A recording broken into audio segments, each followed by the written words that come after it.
અનુભવ શ્રેણી 30માંથી 275 સૂત્ર પૂછે છે, શું કુદરત અન્યાયી છે? કે માણસ અન્યાયી છે?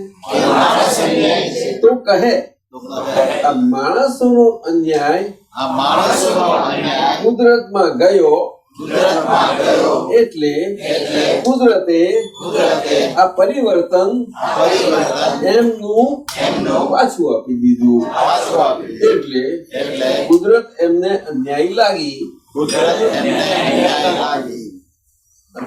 ટૂંકે ટૂંકે બોલવાનું સમજણ ના પડી એમ સમજાયું છે કે આગળ લાંબુ છે. માણસને પોતાનું દેખાતું જ નથી કે આપણે અન્યાય કરેલો છે.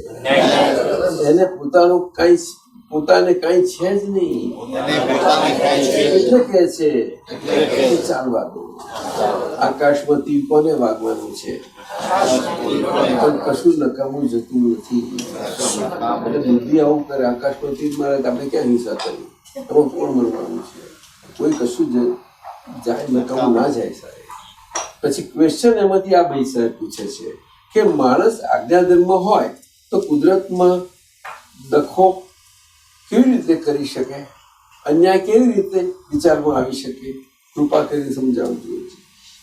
માણસ આજ્ઞાધર્મ હોય તો પણ એની વ્યવહારની આંખોથી એ આગળનો એનો વ્યવહાર લઈ આવીને જે વ્યવહારથી જીવી રહેલો છે એમાં એને આગળ પેલી ટેવ પડી ગઈ હોય દખાવેલી તો એ લખો કરે. જેવી ટેવ લાવ્યો એ ટેવનો સ્વભાવ લાવ્યો એ આજે એને ચાલ્યા કરે જીવનમાં.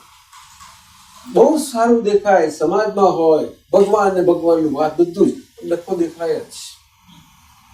ભૂલે ચૂકે કંઈક કાલમાં જવું જોઈએ શબ્દ, એ શબ્દ જાય બધું મુશ્કેલી શબ્દ આવું છે. એટલે દરેકને માટે એટલે સજાગ રહેવું પડશે. શ્વાસે શ્વાસે પૂરવું ચાલે. સમજાયું? શ્વાસે ના ચાલે પૂરવું.